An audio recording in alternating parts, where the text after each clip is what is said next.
con aquella serie de temas que traemos, hemos venido desarrollando cada miércoles,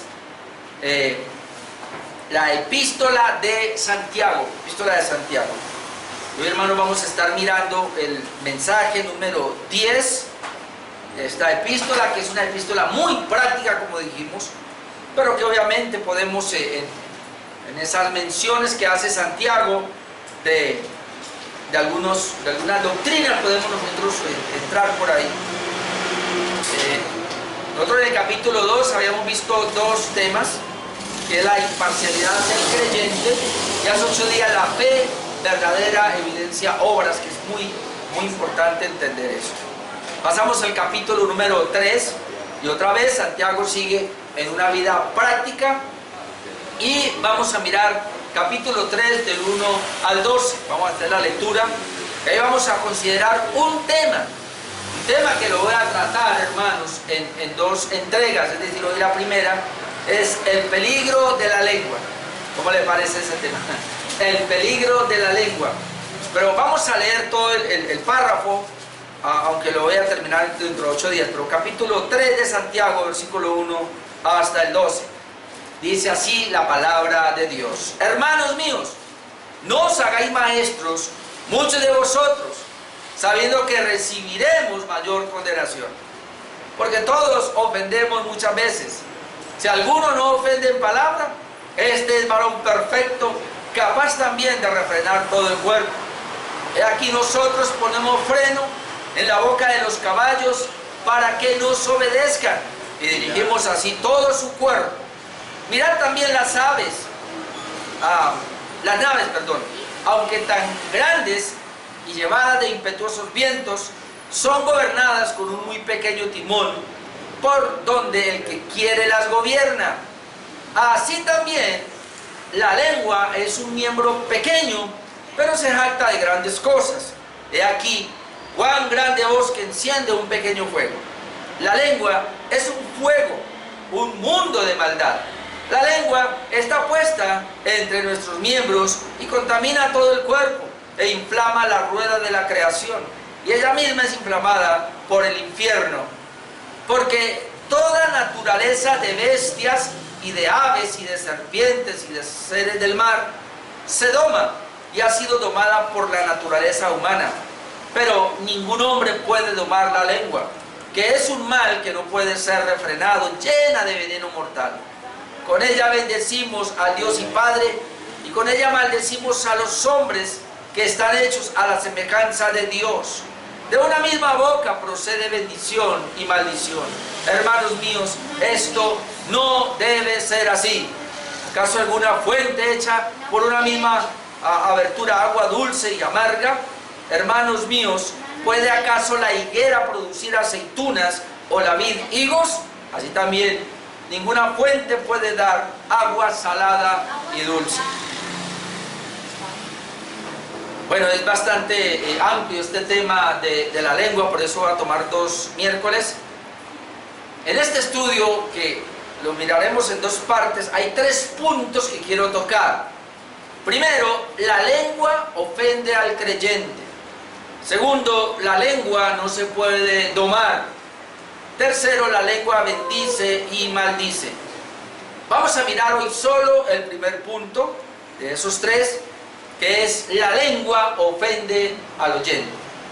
Es el peligro de la lengua. Número 1, la lengua ofende al oyente. Y ahí vamos a mirar 3 cosas. Hoy vamos a mirar: nadie debiera hacerse maestro.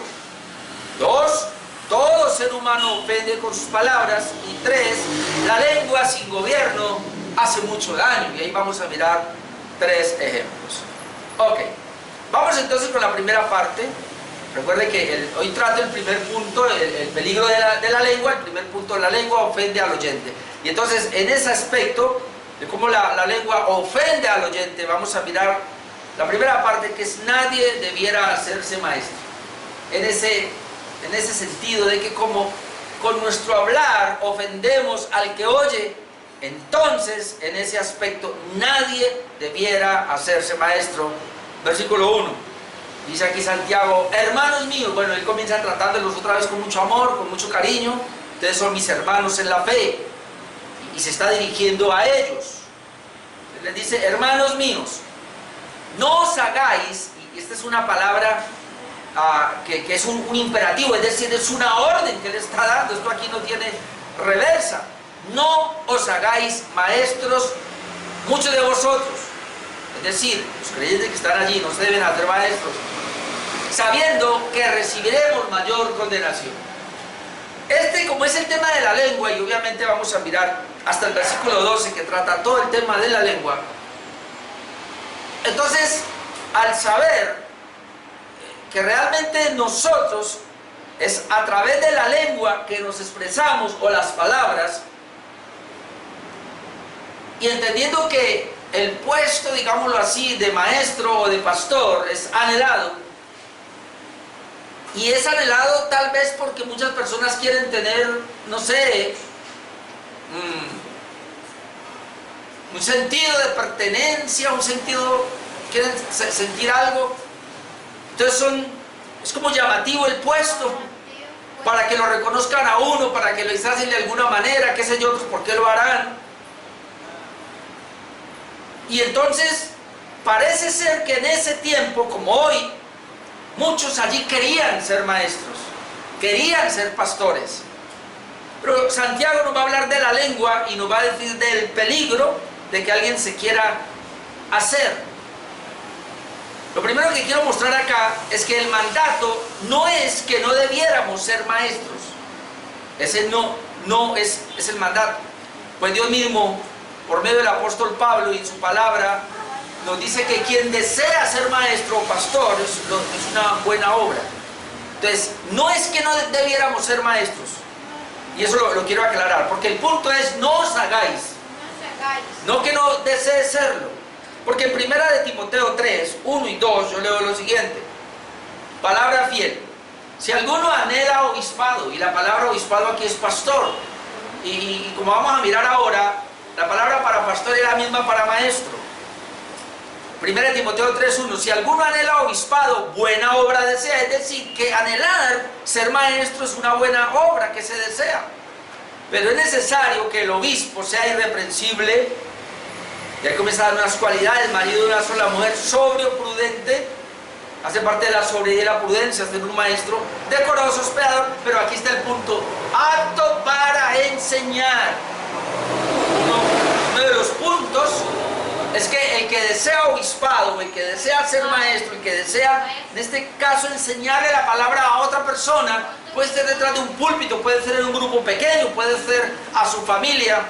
El que lo va a hacer, eso está bien, es un buen deseo, pero tiene unas recomendaciones. Es necesario que sea apto para enseñar. Y obviamente esta palabra apto es que tenga una preparación adecuada para poder enseñar. Entonces lo que Santiago nos quiere decir aquí es que esa preparación precisamente lo va a ayudar si Dios lo llama como maestro. Otra vez, aquí Santiago no está negando el hecho de que entonces nadie puede ser maestro, no. En 1 Corintios 12, 28 leemos que el apóstol Pablo nos dijo: aún nos puso Dios en la iglesia. Esto es muy importante, esa primera frase. Aún nos puso Dios. ¿Quién es el que pone en una iglesia? Es Dios. Entonces, Dios es el que pone. ¿Y qué pone? Vamos a mirar. Primeramente apóstoles, eso ya Él los puso. Luego profetas, Él también los puso. Lo tercero, maestros. Luego los que hacen milagros, después los que sanan, los que ayudan, los que administran, los que tienen don de lengua, etc. Pero entonces dice: aún nos puso Dios en la iglesia, y está el punto maestro, lo tercero, maestros. Entonces, Santiago en ningún momento está diciendo que no deseemos el ser maestros o que no haya maestros. Lo que él está diciendo es: ninguno de ustedes se haga maestro. Es decir, para ser maestro tiene que tener un llamado de Dios.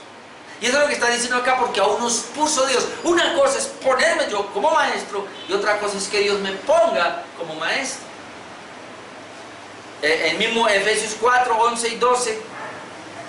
Efesios 4, 11 nos dice: y Él mismo constituyó, otra vez la expresión, Y él mismo constituyó a unos apóstoles, a otros profetas, es lo mismo que en Corintios, y a otros evangelistas, y a otros pastores y maestros.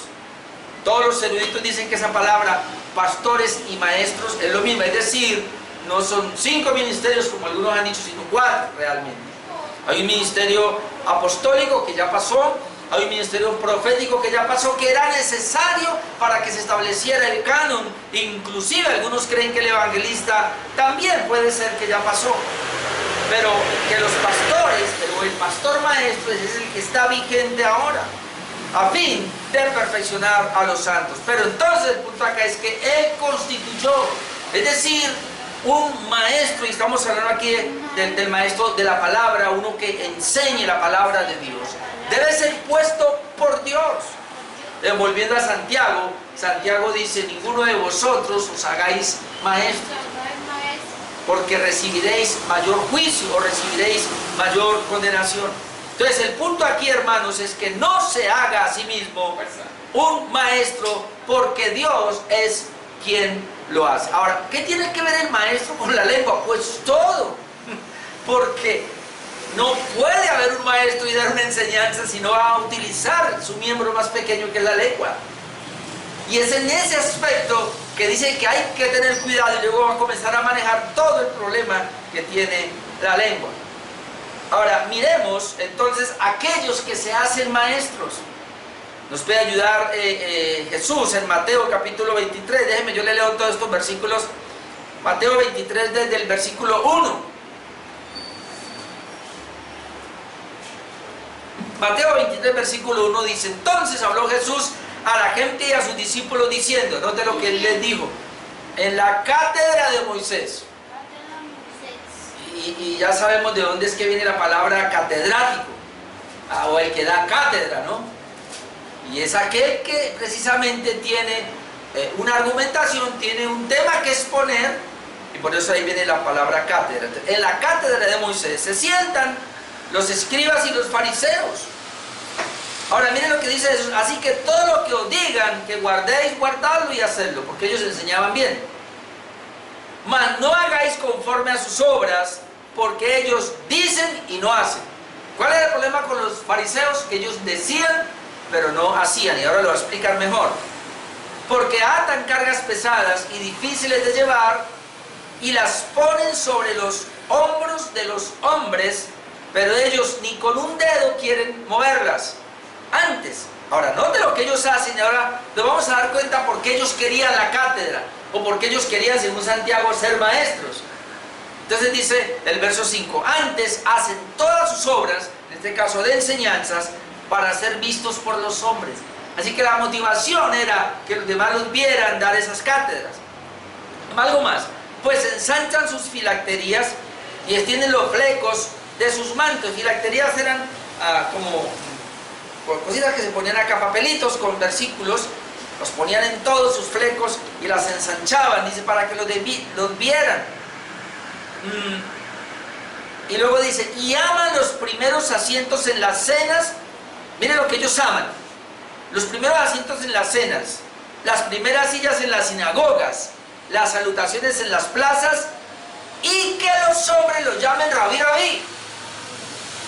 Los escribas y los fariseos, que el Señor los dice hipócritas, es decir, ellos no son correctos, ellos no son verdaderos, son falsos, porque aunque tienen una verdad, su conducta los hace ser falsos.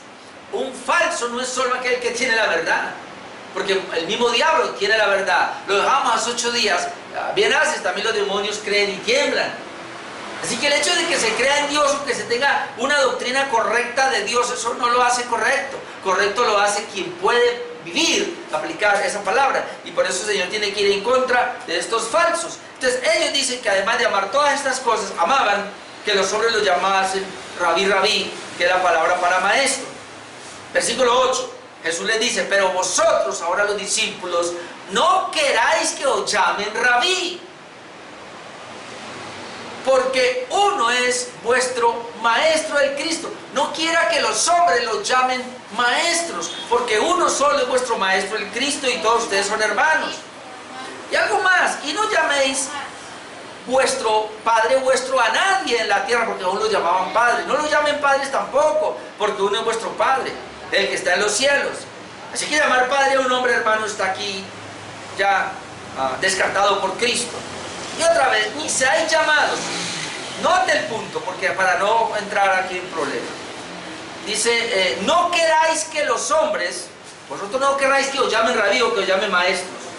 La razón, uno es. Pero luego dice el 10, ni seáis llamados maestros. ¿Qué es lo que está apuntando el Señor aquí? Santiago dice, ustedes mismos no se llamen maestros. Pero Cristo dice, pero tampoco permitan que otros los llamen maestros. Entonces, ¿quién es el que puede llamar maestro a un hijo suyo? Dios. ¿Ve? ¿Ve la diferencia? Entonces, sí es correcto que haya maestros, pero tienen que ser constituidos por Dios.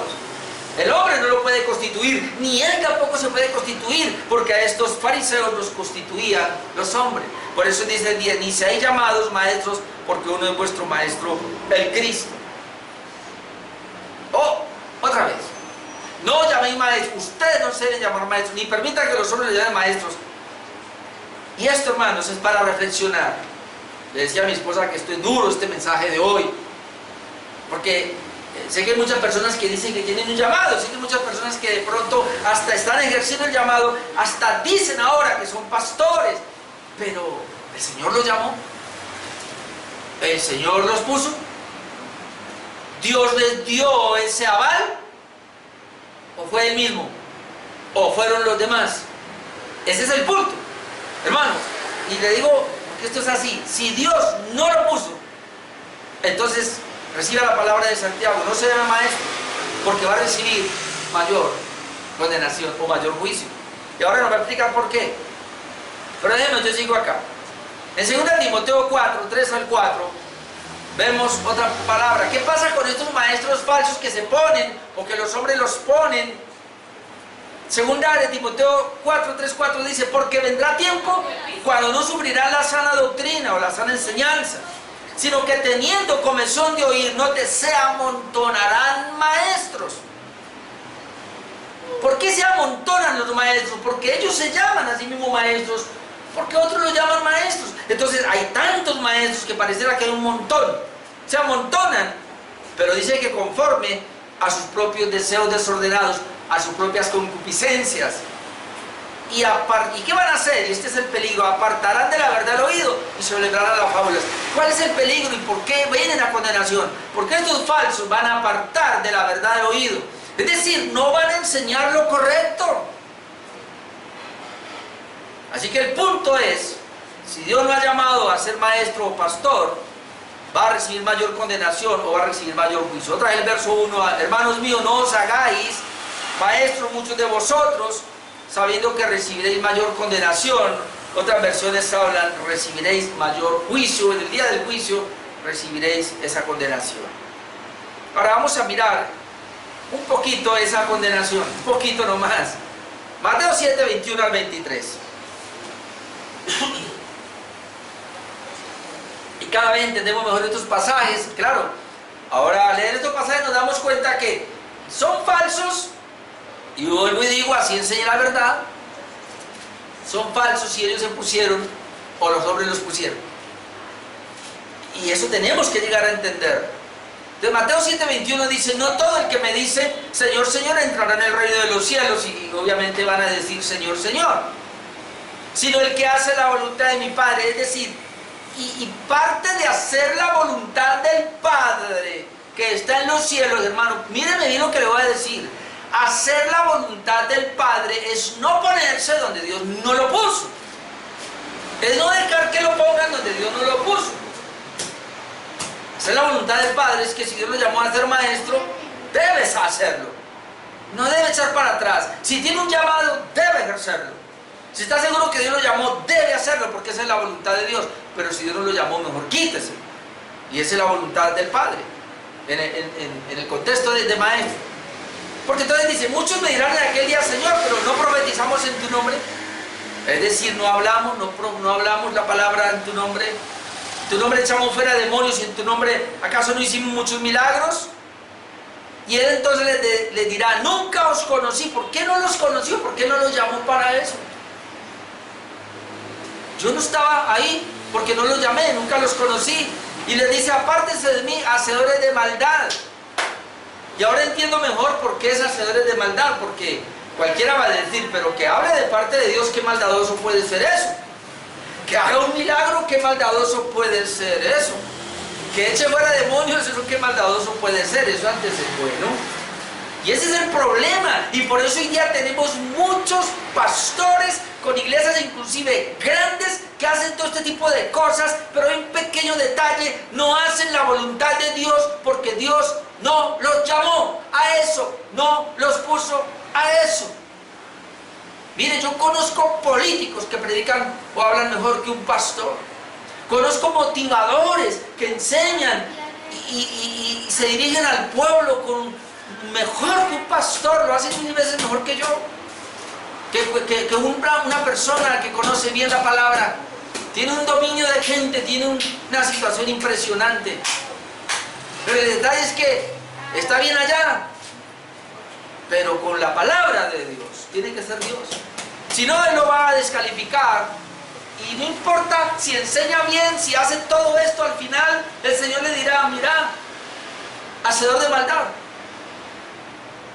¿Y por qué es hacedor de maldad? Porque hizo lo que su corazón le dijo, porque hizo sus propios deseos, porque hizo su propia voluntad, aunque para el hombre era buena, pero Dios no lo llamó, no lo puso a eso. Por eso yo a usted le dije, más por lo menos 10 veces yo he orado y he dicho, Señor, yo como que quiero irme, como que no quiero seguir.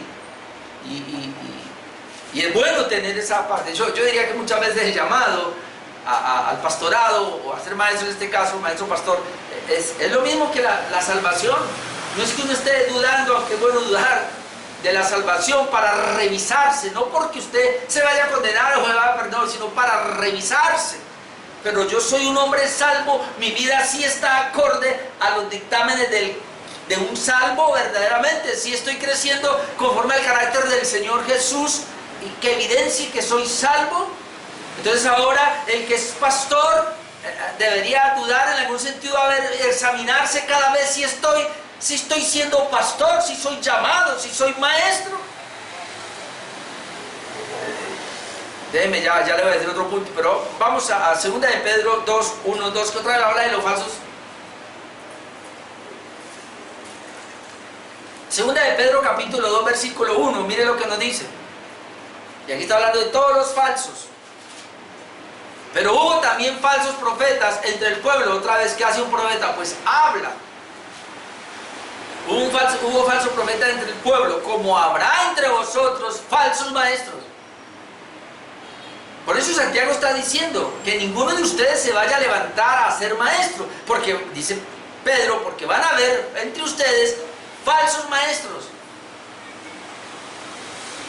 Ahora, ¿qué van a hacer estos falsos maestros? Que introducirán encubiertamente herejías destructoras. ¿Cómo las introducen? Con la lengua.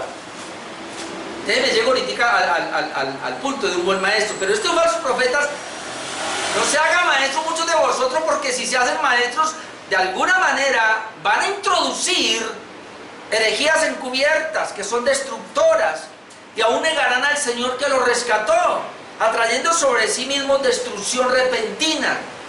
Este es que recibirá mayor condenación, y muchos seguirán sus disoluciones. ¿Vio? Son falsos, van a ser destruidos, pero muchos los van a oír. Muchos seguirán sus disoluciones, y por causa de los cuales el camino de la verdad será blasfemado.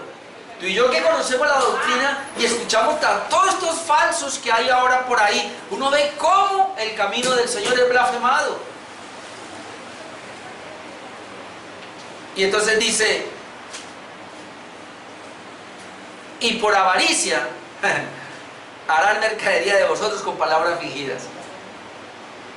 Por avaricia. Es decir, si él no es un maestro genuino, él va a tener una avaricia. Y entonces con sus palabras, dice que aquí, va con palabra fingida, va a hacer mercadería, es decir, va a tomar la palabra como algo, como un mercado donde hay una ganancia. No es teología de la prosperidad. Por eso me gusta cuando pastores se levantan a decir que la teología de la prosperidad es un error, es una herejía. No es la palabra correcta de Dios, no es. porque sale de una persona inclusive que no es llamado, que no tiene un llamado y por eso enseñan mal. Y por avaricia harán mercadería de vosotros con palabras fingidas. Sobre los tales ya de largo tiempo la condenación no se tarda y su perdición no se duerme. Es decir, a estos falsos maestros les va a llegar la condenación. Y esa es la razón por la cual el apóstol Santiago, está diciendo: no se hagan maestros muchos de vosotros, sabiendo que van a recibir mayor condenación. La condenación o ese juicio final es por lo que dice y enseña con su lengua. Otra vez Santiago está mirando: no se hagan maestros porque van a recibir mayor condenación. Y ahora va a comenzar a hablar precisamente del problema de la lengua. Versículo 2, que sería el segundo punto de esta noche: todo ser humano ofende con sus palabras. Y esto es bien interesante, hermanos. En el versículo 1 Santiago se mete, porque él dice: no os hagáis maestros muchos de vosotros, sabiendo que recibiremos mayor condenación. ¿Por qué Santiago se mete? Precisamente por lo que va a decir ahora. Y es el punto 2. Versículo 2: porque todos ofendemos muchas veces. Los maestros. Y aquí ya entra a hablar de los maestros fieles, o de los maestros que Dios puso. Se supone que Santiago es un maestro puesto por el Señor. Entonces, lo que él está diciendo: no se hagan maestros muchos de vosotros, porque vamos a recibir mayor condenación. Y él se mete allí y luego usted dice: pero este es el punto, porque todos, esta es la palabra para todos, es decir, tanto maestros malos como maestros buenos, todos ofendemos muchas veces. Si alguno no ofende en palabra, este es varón perfecto, capaz también de refrenar todo su cuerpo. Antes de seguir acá dando la explicación, miremos un momentico qué dijo David entonces en el Salmo 141:3, porque David era consciente de que todos ofendemos muchas veces. Ahora, un maestro excelente, puesto por Dios, puede ofender. Claro, yo he ofendido y he tenido que pedir perdón muchas veces. Uno se puede equivocar en una apreciación. Yo anoche hablaba con unas personas y les decía eso. ¿Cuántas veces yo me he dado cuenta que no he dicho los nombres que son, no he dicho las fechas correctas? A veces porque creo que el proverbio es el que dice que en las muchas palabras no falta pecado. Entonces imagínense, hermano, uno aquí hablando y hablando y hablando, que a veces no coordina muy bien y va a decir cosas que pueden enredarse. Pero eso es diferente a que sea un falso maestro. Entonces, por eso Santiago dice: bueno, porque todos ofendemos muchas veces. Pero otra vez aclaro esto: la ofensa, hermano, puede ser que sea por la manera como lo dijo el maestro y se ofendió y es culpa del maestro. Pero creo que la peor ofensa, hermano, y es lo que Dios tiene en cuenta, es que enseña una falsa palabra, una falsa enseñanza. Eso sí es la peor ofensa. Pero bueno, miren lo que dice David en el Salmo 141:3. Pon guarda a mi boca, oh Jehová, guarda la puerta de mis labios. Vale, leerle otra traducción. La Nueva Traducción Viviente dice: toma control de lo que digo, oh Señor, guarda mis labios. Y la traducción al lenguaje actual dice: Dios mío, no me dejes decir ni una sola tontería. Así que lo que David está diciendo, el salmista está expresando acá: pon guarda a mi boca, pon una vigilancia, es decir, Señor, ayúdame a que yo pueda vigilar mis palabras cuando la voy a decir. Y miren que eso es lo que veníamos hablando. Ahora vamos a mirar que Santiago ya había dicho inclusive eso. En el capítulo 1, versículo 19 y el 26, mire lo que dijo. En Santiago capítulo 1, 19 dice: por esto, mis amados hermanos, todo hombre sea pronto para oír, tardo para hablar, tardo para airarse. ¿Sí ve cómo lo dice? Pronto para oír, pero tardo para hablar. Es decir, la palabra tardo es que piense muy bien lo que va a decir. Piense muy bien qué es lo que va a enseñar en este caso. Y el versículo 26 de Santiago 1 dice: si alguno se cree religioso entre vosotros y no refrena su lengua, es lo mismo, póngale freno a su lengua, que es lo que vamos a tratar de ver ahora, sino que engaña su corazón, la religión del tal es vana.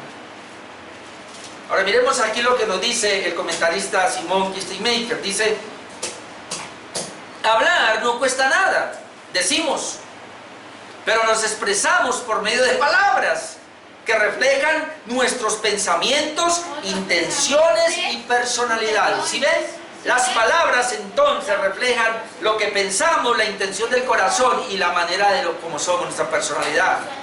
Las palabras que decimos influyen sobre aquellos que nos escuchan. Esto es tremendo.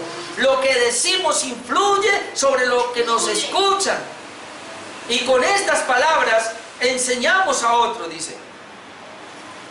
Por consiguiente, los que enseñamos debemos saber qué decir, ya que Jesús dijo que los hombres tendrán que dar cuenta en el día del juicio de cada palabra descuidada que hayan hablado. Eso está en Mateo 12:36. Dice que de toda palabra que digamos daremos cuenta en el día del juicio. Así que esto, hermanos, este tema de Santiago a mí me ha sacudido, porque yo digo: Señor, ayúdame entonces a tener más cuidado, mayor cuidado de lo que voy a decir. De manera, hermanos, que el enseñar trae consecuencias permanentes. Miren lo que dice Mateo 5:19. Jesús dijo lo siguiente: de manera que cualquiera que quebrante uno de estos mandamientos muy pequeños. ¿De qué está hablando? Él dice que Él no vino para abrogar la ley, sino para cumplirla. Entonces, cuando está hablando de la ley, en este caso los 10 mandamientos, dice: bueno, ahora de manera que cualquiera que quebrante uno de estos mandamientos muy pequeños y así enseñarlo a los hombres, es decir, desobedecen los mandamientos, pero así los enseñan. Dice que muy pequeños será llamado en el reino de los cielos. Mas cualquiera que los haga y los enseñe, que eso es lo que el Señor apunta, haga y enseñe, será llamado grande en el reino de los cielos. ¿Qué es primero, enseñar y hacer, o hacer y enseñar? Jesús dijo hacer y enseñar. Es decir, el maestro primero debe aplicar la palabra a sí mismo, vivir acorde a esa palabra y luego sí enseñarla. Ahora, luego Santiago nos habla del hombre maduro que controla su lengua y por ende su cuerpo, o todas las partes de su cuerpo. Lo leo otra vez el versículo 2, porque todos ofendemos muchas veces, hermano. ¿Esto es verdad? El hecho de cuidarnos, y eso lo vamos a ver dentro de 8 días, por cómo debemos de ponerle freno a la lengua, pero ¿por qué debemos cuidarnos? Porque todos ofendemos muchas veces. Tú has ofendido, yo he ofendido. Entonces Santiago está diciendo: mire, no se hagan maestros muchos de vosotros, porque el problema es que todos ofendemos muchas veces. Y si alguno no ofende en palabra, otra vez el maestro, vamos a suponer entonces que el maestro no ofenda en palabra, entonces este es el varón perfecto. Es decir, si hay un maestro que no ofende en palabra, ese se le llama varón perfecto, capaz también de refrenar todo el cuerpo. Esto es tremendo, porque ahora vamos a hablar de un freno. Pero aquí está diciendo: hay algo que va a frenar todo mi cuerpo, y es cuando mi lengua es frenada. Hasta yo llegué a pensar: claro, si yo freno mis palabras, freno mi lengua, puedo frenar cualquier situación de todo mi pecado, cualquier pecado en mi cuerpo. Pero si yo no puedo frenar mi lengua y la dejo como rienda suelta, así va a pasar con todo lo demás. Tremendo. Ahora, esta palabra de varón perfecto, Santiago la había usado también, y cuando estábamos en Santiago 1:4 dijimos que es una persona madura. Santiago 1:4: mas tenga la paciencia su obra completa, para que seáis perfectos y cabales sin que os falte cosa alguna. Entonces, cuando él dice aquí, si alguno no ofende en palabra, y esa es la idea, llegar a ese punto, este es varón perfecto, este es varón maduro, es decir, una persona que ha venido perfeccionándose hasta que llegó a cierta madurez, no que no va a pecar, pero ya se le considera como una persona que tiene un control también sobre su propio cuerpo, sobre los demás pecados.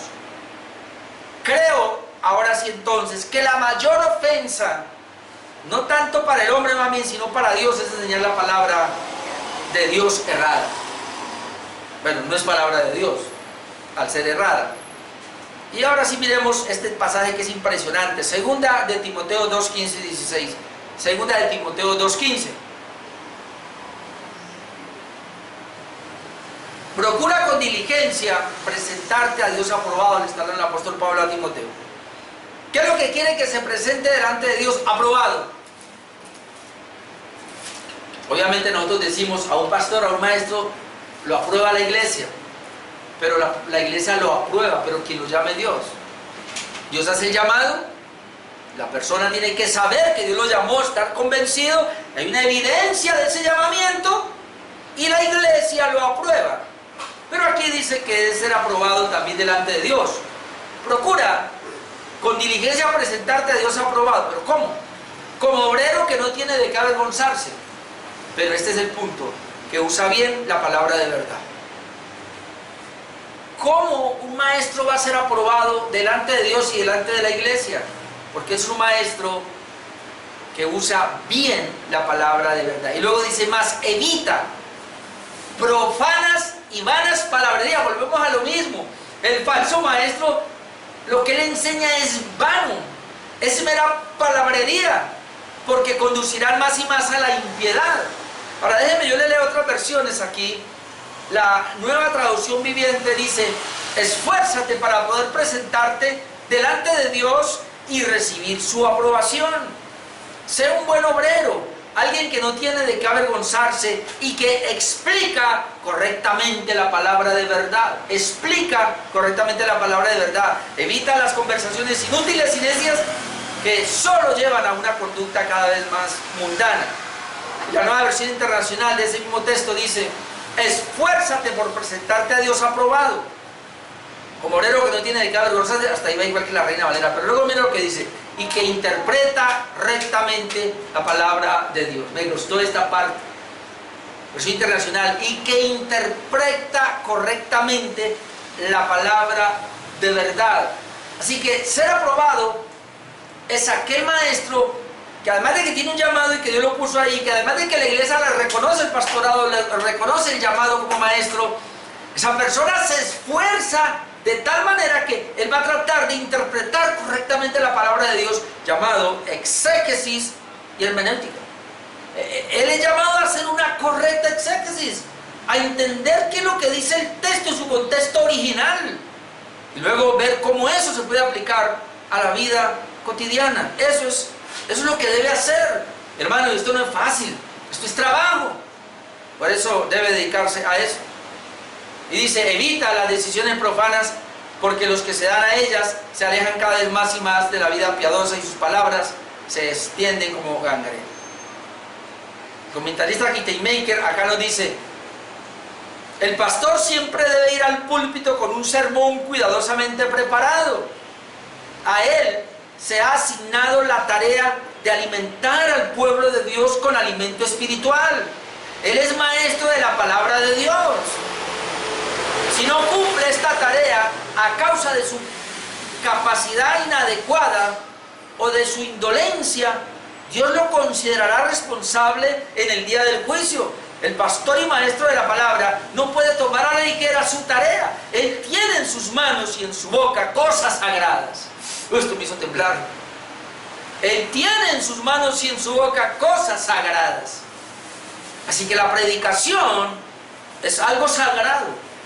Es traer las palabras de Dios y ponerlas en el oído del pueblo de Dios, o en el oído de un inconverso para que venga a Dios. Por eso, aunque buena obra desea, hay que tener cuidado y solamente aceptar si es un llamado genuino de Dios. Y si no, mejor dar un paso al costado y dejar que otros genuinamente lo hagan. Porque si bien es cierto que la palabra recibirá mayor condenación en el día del juicio, es para los falsos, me temo que también es para los verdaderos, en el sentido de que si yo, como maestro de Dios, no me preparo bien, soy descuidado en la enseñanza y tiro cualquier enseñanza, pues Dios me va a juzgar en ese día, hermanos, de mi labor, de mi tarea. Así que por eso es mejor, como yo he escuchado a muchos decir, es mejor que diga que no. Ahora, otra vez, diga que no. Me acuerdo cuando yo leía el libro de Discurso a mis estudiantes de Spurgeon, trate de salirse del ministerio. Si usted es mejor en otra cosa, hágale. No se meta, trate de salirse. Y él decía, trate de salirse. Y si usted logra salirse, gloria a Dios. Porque el verdadero llamado, por más que intente salirse, no se puede salir. Así tiene que ser. El que es verdaderamente llamado a ser pastor, verdaderamente llamado a ser un maestro, él no se puede salir porque Dios lo llamó y lo puso a eso. Pero si alguien puede salirse rapidito de este llamado, ya con eso estamos diciendo que no tiene llamado. Y sé que esto duele, pero es la verdad. Así es. Y venimos al punto número 3, que la lengua sin gobierno hace mucho daño. En los versículos 3 al 5, ahí no me demoro, Santiago ahora va a poner 3 ejemplos del daño que puede causar si el maestro no gobierna su lengua. Ahora, sé que estoy hablando de los maestros porque esa es la idea, pero aplica para todos. Porque nosotros somos, los padres son maestros con sus hijos en su casa. Los patronos son maestros con sus empleados. Es decir, todo esto cala en todo lugar. Santiago pone 3 ejemplos. El primer ejemplo que pone es el freno como gobierno del caballo. Recuerda que él viene hablando, no sea maestro, no se haga maestro fácilmente, recibirá mayor condenación. ¿Por qué? Porque todos ofendemos. Y si alguno no ofende, pues ya tiene cierta madurez. Y luego él dice, mira, verso 3, he aquí nosotros ponemos freno en la boca de los caballos para que nos obedezcan y dirigimos así todo su cuerpo. El caballo entonces es controlado, hermanos, por el freno. De lo contrario, ese caballo se desbocaría y causaría muchos daños. Asimismo, el hombre debería controlar su propia lengua, es lo que está diciendo Santiago. De alguna manera, alguno ha montado, yo sí desde niño monté mucho en caballos, diferentes caballos hasta, y mi esposa también me dice que montó así, hasta sin pelo, sin enjalma, perdón, en pelo. Muchas veces nos montábamos así, sin siquiera ponerle freno, obviamente no sabía. Íbamos, eran tan mansitos que nosotros y solamente con tocarle y nos subíamos y así nos íbamos y los abrazábamos y nos íbamos sin ponerle nada. Había otros que eran más briosos y esos iban a que llevarles sin ponerles, la jáquima se llamaba eso, le ponía aquí o el freno, entonces ya uno comenzaba y los manejaba. Pero la idea es así, pero trate usted de subírsele a un potro salvaje. Mi papá fue experto en adiestrarlos, pero yo sabía cómo lo hacía, más de una caída, más de una tumbada, porque para coger esos animales es un problema. Primero, ¿cómo le echa mano? Y si le echa mano y lo logra llevar y encerrar allá, y para subírsele, ¿cómo? No se puede, él no deja. Hasta que se le logra subir, hermano, y él siente algo raro aquí, lo va a botar. Como sea, se para o hace lo que sea y lo voltea y lo bota. Muy difícil, hasta que lo toma. Pero cuando se doma, entonces dice, mire, ese freno tan pequeño, lo mueve, ya uno sabe, pégale, hágale, va a frenar, frena, llévalo para allí, voltea para acá, donde quiera que lo lleve. Esa es la idea que está poniendo Santiago. Ponemos freno nosotros a los caballos y así los domamos. Por otro ejemplo, el ejemplo del timón, que gobierna la grande nave, versículo 4. Mirad también las naves. Ahora, uno dice, bueno, en ese tiempo no había naves tan grandes. Pero recuerda que Pablo, cuando pasamos por Hechos capítulo 27, ¿cuántos habían? 276 personas creo que iban. Ahora, meta usted 276 personas si fuera de un barco de carga. Eso es grande. Así que sí habían barcos grandes en esa época. Por eso dicen, mirad las naves, aunque tan grandes, y llevadas de impetuosos vientos, es decir, los vientos. ¿Ustedes imaginan un barco a la deriva? No, pues se muere la gente ahí.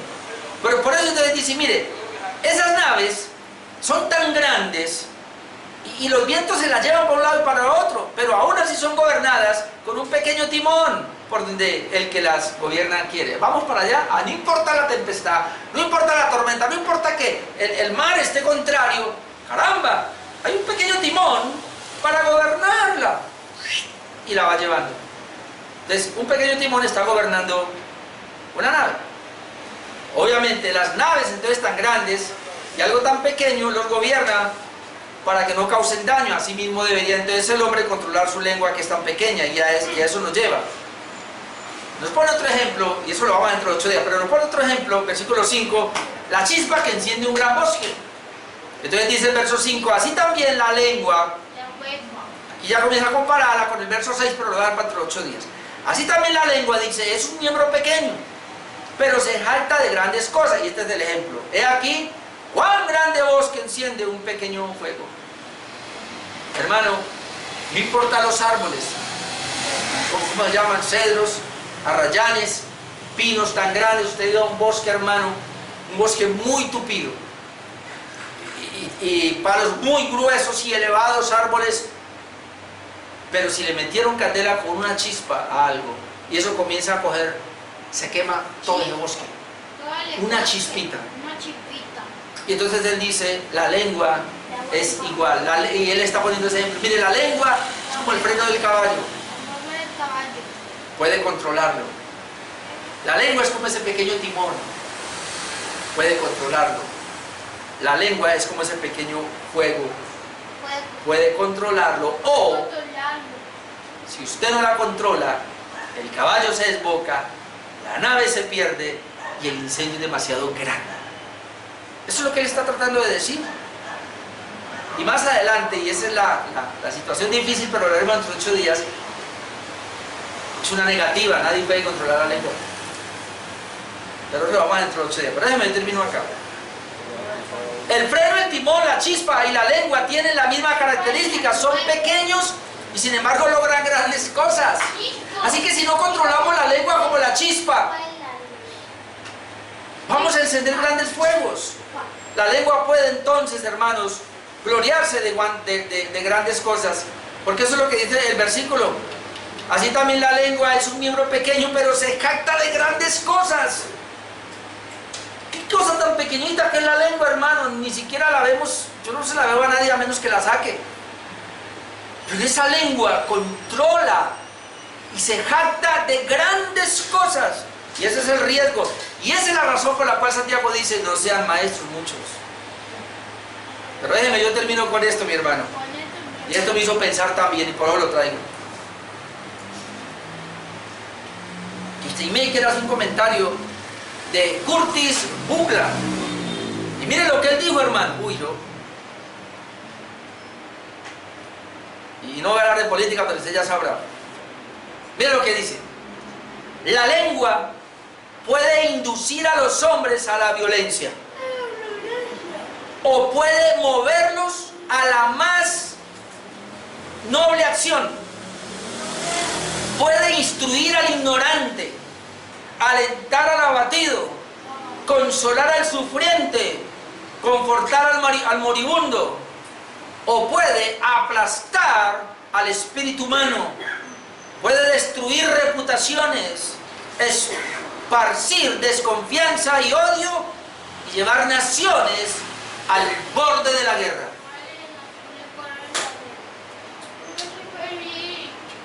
La lengua que no se controla puede hacer que maten a un candidato de la República, como pasó en Colombia. La lengua que no se controla puede destruir ministerios, puede destruir pastores. La lengua que no se controla puede destruir una vida, puede destruir una familia. Así que, hermanos, tú y yo somos responsables de controlar nuestra lengua. Bueno, vamos dentro de 8 días, es un mal que no puede ser controlado, pero vamos a ver en qué sentido sí se puede controlar. Vamos a dejar así por hoy. ¿Qué fue lo que vimos? Peligro de la lengua, la primera parte. La lengua ofende al oyente. Todos los que van a oír van a ser ofendidos. 3 puntos vimos, nadie debiera hacerse maestro. 2, todo ser humano ofende con sus palabras. 3, la lengua sin gobierno hace mucho daño. 3 ejemplos: freno como gobierno del caballo, timón como gobierno de la nave, la chispa que enciende un gran bosque, y la lengua se asemeja a un pequeño miembro, pero que puede hacer mucho daño como puede hacer mucho bien. Y confiemos, hermano, que nosotros, Dios nos dio una lengua y la usemos para bien, para edificar, para construir, para levantar, para predicar la palabra de Dios. Amén. Amén. Oremos.